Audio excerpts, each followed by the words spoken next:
Vous êtes-vous déjà demandé s'il existe quelque chose capable de transformer votre vie instantanément? Quelque chose de si simple, mais si puissant, que tout ce que vous devez faire est de répéter quelques mots avec une foi sincère. Le Père Pio, l'un des saints les plus vénérés, savait exactement ce que cela signifiait. Il enseignait qu'en prononçant certaines paroles avec une véritable confiance en Dieu, non seulement un chemin vers des miracles s'ouvre, mais aussi un pouvoir capable de changer des destinées. Cela vous semble-t-il impossible? Préparez-vous, car le secret réside dans quelque chose de plus simple que vous ne l'imaginez. Souvent, nous nous perdons dans des prières compliquées ou dans une quête incessante de réponses, alors que la clé pour transformer notre vie est à portée de main, dans les mots que nous prononçons avec l'âme. Le Père Pio, dans sa sagesse, a révélé que la répétition de ces mots avec foi peut apporter tout ce que vous désirez. Toutefois, il ne s'agit pas de n'importe quel mot. Il s'agit de mots qui viennent du cœur, qui touchent le cœur de Dieu. Et le mieux dans tout cela, vous pouvez commencer à utiliser ces mots dès maintenant. Êtes-vous prêt à découvrir comment cette pratique simple peut changer votre vie? Continuez à lire, et vous verrez comment le pouvoir de la vraie foi peut apporter les miracles que vous attendez. Les mots ont un pouvoir incomparable, quelque chose que le Père Pio connaissait bien. Lorsqu'ils sont prononcés avec une foi véritable, ces mots ne sont pas seulement des sons dans l'air, mais des véhicules de transformation spirituelle. Imaginez un instant que vous êtes face à un défi. Un simple mot, comme « foi », prononcé avec un cœur rempli de confiance en Dieu, peut ouvrir des portes qui semblaient impossibles. Le Père Pio enseignait toujours que la véritable force ne réside pas dans les mots eux-mêmes, mais dans la foi avec laquelle nous les prononçons. Il savait qu'en parlant avec sincérité et confiance dévouée, le ciel répondait. Cela ne signifie pas que n'importe quel mot prononcé au hasard apportera des miracles, mais que les mots prononcés avec l'intention pure de se connecter au divin portent une énergie vibrante. En pratique, vous pouvez commencer cet exercice avec des prières simples, comme « Seigneur, aie pitié de moi ». Le secret réside dans le fait de ne pas seulement parler, mais de croire en ce que l'on dit. Le Père Pio transformait même la prière la plus simple en un acte de foi vibrant. En récitant el Ave Maria, par exemple, vous pouvez sentir la présence de Dieu, si vous croyez réellement au pouvoir de vos paroles. Et c'est à ce moment précis que la magie opère, les mots et la foi se mêlent. Ils peuvent guérir, ouvrir des chemins et apporter du réconfort, tout dépend de la manière dont ils sont dits. Un jeune chrétien, confronté à une crise, pourrait, par exemple, réciter le verset « Le Seigneur est mon berger, rien ne me manquera », Psaume 23h1, et, en croyant de tout cœur à cette promesse, il se sentirait soutenu par la force divine. Le Père Pio nous enseigne qu'en prononçant ces mots avec foi, l'impossible devient possible. Lorsque le Père Pio parlait de la foi, il soulignait souvent la simplicité. Dans un monde aussi complexe, la véritable force de la spiritualité vient souvent d'un commandement simple, mais puissant. Le Père Pio suggérait que, en répétant avec foi le commandement « Priez », et tout sera possible, de grands changements pouvaient se produire. Cela peut sembler trop simple, mais c'est précisément cette simplicité qui rend le commandement si puissant. Avec un cœur humble et une foi inébranlable, même la demande la plus simple devient une clé pour les miracles. Ce commandement ne consiste pas seulement à réciter des mots sans signification. En répétant « Priez » et tout sera possible, le chrétien se connecte en réalité à Dieu d'une manière directe et intentionnelle. Imaginez que vous traversez une période difficile, et au lieu de vous perdre dans des pensées négatives, vous commencez à prier. Il ne s'agit pas de réciter une prière longue ou compliquée, une simple invocation de « Seigneur, je mets ma confiance en toi » peut suffire. La foi dans la force de ces mots commence à transformer votre réalité, car c'est dans l'acte de faire confiance que le changement se produit réellement. La beauté de ce commandement réside dans son application pratique. Lorsqu'une personne est confrontée à un défi, que ce soit dans sa santé, son travail ou sa vie personnelle, elle peut se demander « Ai-je réellement confiance en Dieu pour résoudre cela ?» La réponse à cette question définit la direction que prendra la vie. Répéter ce commandement, en ayant une confiance totale dans les promesses de Dieu, libère une force que beaucoup ne savent même pas qu'ils possèdent. Ce n'est pas la répétition des mots qui fait la différence, mais la confiance sincère que, par la prière, tout peut être transformé. Le Père Pio ne se contentait pas de parler de la foi, il la vivait comme un exemple. Il a été témoin de miracles incroyables, et dans de nombreux cas, ces guérisons se produisaient parce que les gens avaient confiance dans les simples mots qu'il enseignait. Imaginez un homme qui, après des années de lutte contre une maladie incurable, trouve la guérison en priant avec une foi sincère et fervente. En entendant l'histoire de quelqu'un dont la vie a été transformée par la foi, nous comprenons l'impact réel et profond de la spiritualité. Les histoires de guérison physique, émotionnelle et même financière provenant de personnes qui ont suivi les enseignements du Père Pio sont une véritable preuve que la foi déplace des montagnes. Chaque témoignage de foi est une démonstration du pouvoir de Dieu agissant de manière invisible, mais tangible. Par exemple, une femme désespérée de ne pas pouvoir concevoir, après des années de tentatives infructueuses, a prié avec ferveur Dieu, en lui faisant confiance. Lorsqu'elle suivit le simple conseil du Père Pio de prier avec foi, elle témoigna du miracle de la conception. Cela ne signifie pas que les miracles se produisent à chaque prière, mais que, en déposant notre confiance en Dieu, nous ouvrons la porte à son intervention. Le miracle, souvent, arrive de manière inattendue et au moment parfait. Ces témoignages de miracles ne doivent pas être perçus comme des histoires lointaines ou incroyables, mais comme des exemples vivants de la manière dont la foi peut apporter des résultats surprenants. Lorsqu'une personne s'engage à vivre sa foi de manière authentique, les bénédictions de Dieu se manifestent sous de multiples formes. Les doutes sur la vérité de l'Évangile, le manque d'exemples authentiques de foi et les tentations constantes du monde moderne font de notre parcours spirituel une lutte permanente. Cependant, c'est précisément dans ce contexte tumultueux qu'émerge une opportunité incroyable. Les jeunes ont le pouvoir d'être des agents de changement. Ils ne sont pas seulement l'avenir de l'Église, mais bien les protagonistes de l'histoire spirituelle du présent. Pour les leaders chrétiens, ce moment représente un grand défi, mais aussi une immense opportunité. Les leaders ne doivent pas se contenter de prêcher des sermons, mais aussi s'impliquer activement dans la vie des jeunes, leur offrant non seulement des enseignements, mais aussi un soutien pratique pour faire face aux dilemmes qu'ils rencontrent au quotidien. Le parcours spirituel des jeunes ne se limite pas au culte ou aux études bibliques, il est profondément lié à leurs expériences de tous les jours. Il est donc essentiel de trouver des manières créatives et authentiques d'intégrer la foi aux défis quotidiens, en utilisant la parole de Dieu non pas comme quelque chose de lointain, mais comme une ressource puissante pour la vie de tous les jours. Ainsi, la mission des leaders chrétiens est plus que jamais celle d'un engagement personnel. Ils doivent être des mentors et des guides spirituels, comprenant les difficultés des jeunes et proposant des solutions pratiques fondées sur les enseignements de Jésus-Christ. Par exemple, les leaders spirituels pourraient organiser des groupes d'études bibliques abordant des sujets du quotidien, tels que les défis de la vie scolaire ou professionnelle, et comment trouver la paix intérieure et la force de la foi dans ces moments-là. Que pouvons-nous faire, en tant que communauté de foi, pour nous assurer que nos jeunes soient préparés à affronter le monde avec courage, en gardant leur foi ferme et inébranlable, à l'instar de Carlo Acuti? L'héritage de Carlo Acuti va bien au-delà de sa capacité à utiliser la technologie pour évangéliser. Il nous invite à une réflexion profonde sur la manière dont nous pouvons utiliser nos propres dons et talents pour servir Dieu et les autres. Carlo, un jeune apparemment ordinaire, a montré au monde que même les choses les plus quotidiennes, comme un simple site internet ou la manière dont nous interagissons avec les autres, peuvent être des véhicules de foi. Il nous enseigne que nous n'avons pas besoin d'être des saints isolés ou éloignés du monde, mais que nous pouvons vivre notre sainteté au quotidien, en faisant de nos actions quotidiennes un reflet de notre dévotion à Christ. L'exemple de Carlo nous pousse également à réfléchir à la façon dont nous utilisons nos talents. Chacun de nous possède des dons uniques qui, s'ils sont utilisés correctement, peuvent être des sources de lumière et d'espoir pour le monde. Que ce soit par l'art, la musique, la communication ou la technologie, chaque talent a un immense potentiel pour transmettre l'Évangile et être une expression vivante de notre foi.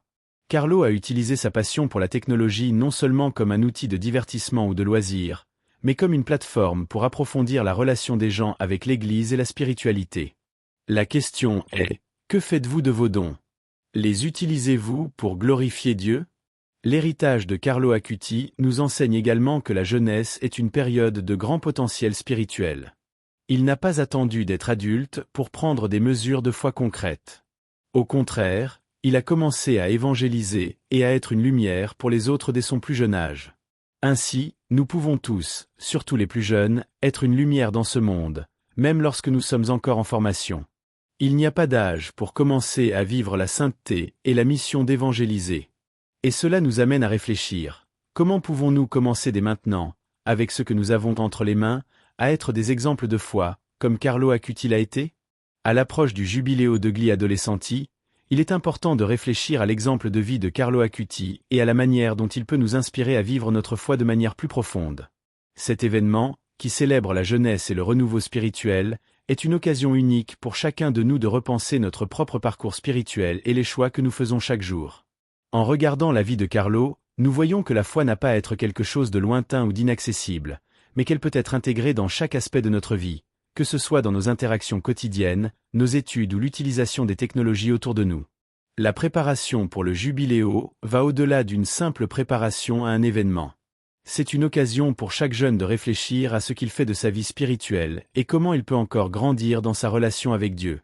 Carlo Acuti nous a enseigné que la véritable dévotion consiste à s'abandonner entièrement, non seulement dans les moments spécifiques de prière ou d'adoration, mais dans chacune de nos actions. Comment mettons-nous aujourd'hui notre foi en pratique dans nos choix quotidiens? Chaque pas vers le jubiléo doit être une occasion de renforcer notre connexion avec Christ, d'ajuster nos cœurs et nos attitudes. Ce temps de préparation nous invite à nous interroger sur la manière dont nous pouvons vivre la foi que nous professons avec plus de ferveur et d'authenticité. Nous ne devons pas attendre une occasion spéciale pour vivre la sainteté, elle doit être vécue chaque jour. L'exemple de Carlo nous défie à être des personnes qui, tout comme lui, font de la vie quotidienne une expression de foi véritable et vibrante. À mesure que nous approchons du jubiléo, nous pouvons nous demander, que chacun de nous puisse faire pour suivre l'exemple de Carlo, appliquant la foi de manière concrète dans nos actions et interactions quotidiennes? Le monde numérique, avec toutes ses innovations et ses avancées, peut être un terrain fertile pour l'évangélisation et la promotion de la foi. Carlo Acuti avait déjà cette vision claire, et en utilisant la technologie pour cataloguer les miracles charistiques, il a montré que l'environnement en ligne ne doit pas être seulement un espace de divertissement et de consommation. Il a utilisé Internet pour partager un témoignage de foi, transformant un simple site en un véhicule puissant pour amener les gens à se rapprocher de l'Église et à approfondir leur spiritualité. La prière a un effet profond sur notre esprit. Elle nous façonne et nous prépare à ce qui est à venir, même lorsque nous ne voyons pas de résultats immédiats. Il est intéressant de penser qu'en priant, nous participons souvent à un processus qui transcende notre compréhension du temps. La prière est comme une graine qui, une fois plantée, prend le temps de germer et de porter des fruits. Cependant, pendant cette période d'attente, la foi du chrétien est constamment renforcée. Imaginez une personne demandant une guérison, sans savoir quand elle se produira. La patience et la confiance sont essentielles dans ce processus. Dans ce cas, la prière ne devient pas seulement une demande, mais un moyen de croissance spirituelle. Plus la personne prie, plus elle devient ouverte à l'action de Dieu, même sans voir de résultats immédiats. Padre Pio disait souvent que, bien que la réponse de Dieu puisse prendre du temps, le simple fait de prier apporte une transformation intérieure. La prière change celui qui prie, car en la répétant, la personne se met en harmonie avec la volonté de Dieu. Même si les résultats ne sont pas visibles immédiatement, le changement spirituel est évident. Ainsi, la prière devient un chemin de foi, où le temps devient relatif. La véritable transformation se produit lorsque nous acceptons que, même sans voir la réponse immédiate, Dieu travaille dans nos vies de manière que nous ne pouvons percevoir. Padre Pio enseignait que le pardon est essentiel non seulement pour la guérison émotionnelle, mais aussi pour l'intervention divine. Il savait que pour que la véritable transformation se produise, il était nécessaire de pardonner à soi-même et aux autres. Sans pardon, nous ne pouvons pas créer de l'espace pour l'action de Dieu. Imaginez quelqu'un qui porte de la rancune depuis des années. En se libérant de ce fardeau par le pardon, cette personne ouvre son cœur pour recevoir les bénédictions que Dieu souhaite déverser. Le pardon n'est pas une question d'absoudre l'autre de ses erreurs, mais de se libérer de la prison émotionnelle que le ressentiment engendre. Le processus de réconciliation est tout aussi important. Padre Pio nous rappelait que la réconciliation est une étape vers la restauration des relations et la paix intérieure. Parfois, le pardon peut sembler impossible, mais quand le chrétien comprend que l'acte de pardonner est un acte de foi, il réalise qu'il n'est pas nécessaire d'attendre des excuses pour pardonner. Le pardon, contrairement à ce que beaucoup pensent, ne signifie pas faiblesse. Au contraire, il est une démonstration de force spirituelle, permettant à la personne de se libérer des chaînes de la haine et du ressentiment. Il est important de noter que, dans de nombreux cas, le pardon et la réconciliation ne sont pas seulement essentiels pour la guérison émotionnelle, mais pour ouvrir les portes au miracle. Quand quelqu'un pardonne, il aligne son cœur avec l'amour de Dieu, créant ainsi un environnement fertile pour l'action divine. Imaginez que, après avoir pardonné, vous commencez à voir votre vie se transformer, car le pardon est une clé pour libérer la grâce de Dieu. Comme l'enseigne la Bible, si nous pardonnons aux autres, le Seigneur nous pardonnera aussi, Matthieu 6h14, et ce pardon apporte avec lui la véritable paix. Padre Pio comprenait profondément la valeur du silence intérieur. Pour lui, le silence n'était pas simplement l'absence de bruit, mais un espace sacré où la voix de Dieu pouvait être entendue clairement. Dans un monde aussi bruyant et rapide, le silence devient une pratique puissante pour ceux qui cherchent à se connecter profondément au divin. Lorsque nous nous permettons d'être dans le silence, sans distraction, nous créons un environnement dans lequel la présence de Dieu peut se manifester. Ce silence n'est pas un vide, mais une ouverture pour l'action spirituelle. Padre Pio enseignait qu'en silence, l'âme rencontre Dieu d'une manière plus pure. Souvent, nous cherchons des réponses dans les mots, les sermons et les études bibliques, mais la véritable sagesse vient du moment où nous nous taisons et écoutons la voix de Dieu en nous. La prière dans le silence ne nécessite pas de longues paroles, mais une présence sincère, un désir authentique d'écouter. Imaginez que vous êtes face à un problème, et au lieu de parler, vous vous retirez pour un moment de prière silencieuse, demandant à Dieu de parler à votre cœur. C'est dans ce silence spirituel que nous trouvons la paix, le discernement et la véritable réponse divine. Padre Pio savait cela. Il se retirait dans le silence, où Dieu pouvait le guider clairement. Le silence spirituel permet également à l'esprit de se calmer et au cœur de s'ouvrir. Dans un monde où l'anxiété et la peur gouvernent souvent, le silence nous apporte la sérénité nécessaire pour voir la volonté de Dieu dans nos vies.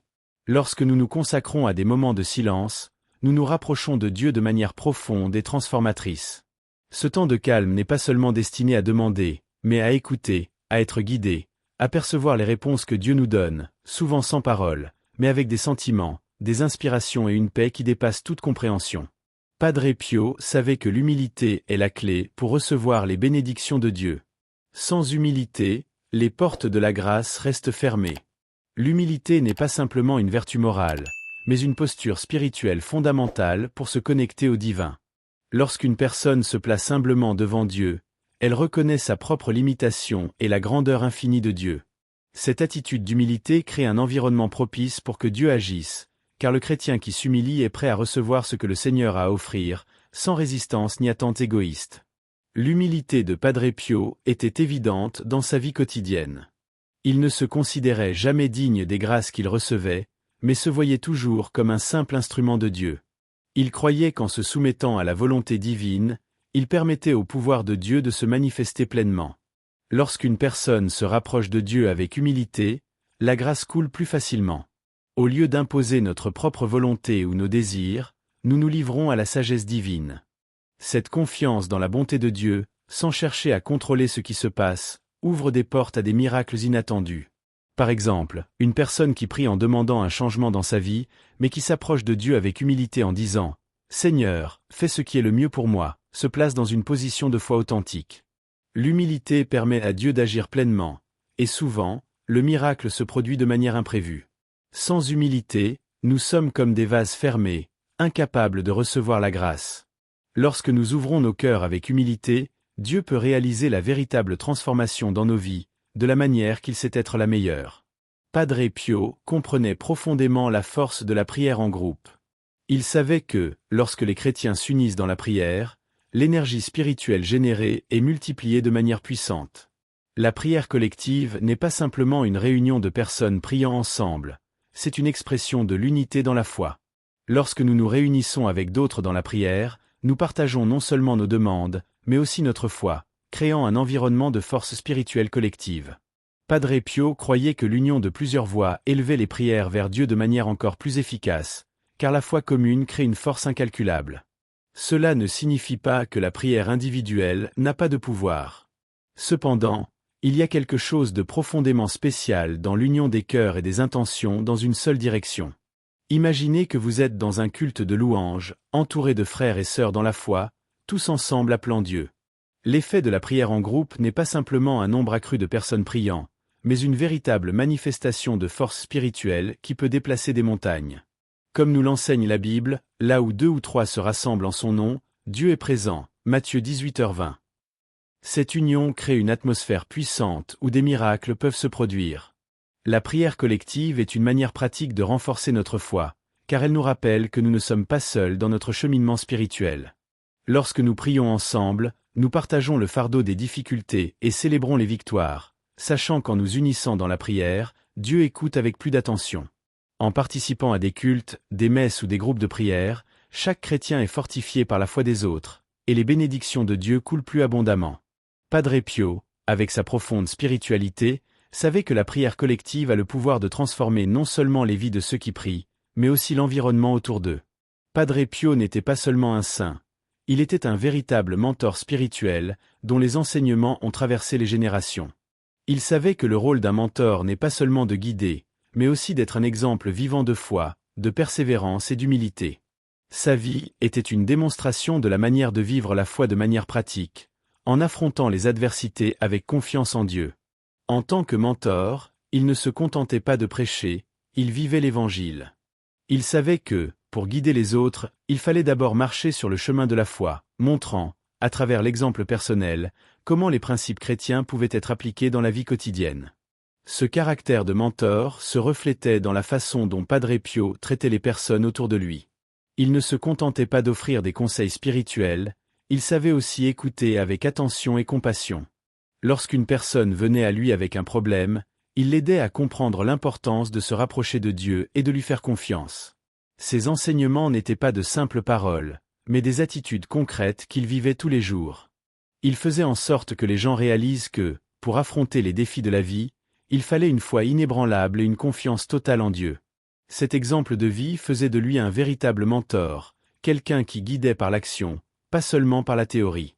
L'héritage de Padre Pio, en tant que mentor spirituel, est profond et durable. Il enseignait que la foi n'est pas une croyance abstraite, mais une force transformatrice qui doit être vécue tous les jours. En suivant ses enseignements, il aidait les gens à trouver de la force spirituelle dans les moments de fragilité. En tant que mentor, il ne se contentait pas de montrer le chemin, il montrait, avec sa propre vie, que la véritable spiritualité exige un engagement, une confiance et une relation intime avec Dieu. Pour ceux qui l'ont suivi, il sera toujours appelé comme l'exemple de la manière de vivre la foi de manière pratique et profonde, aidant chacun à se rapprocher de Dieu.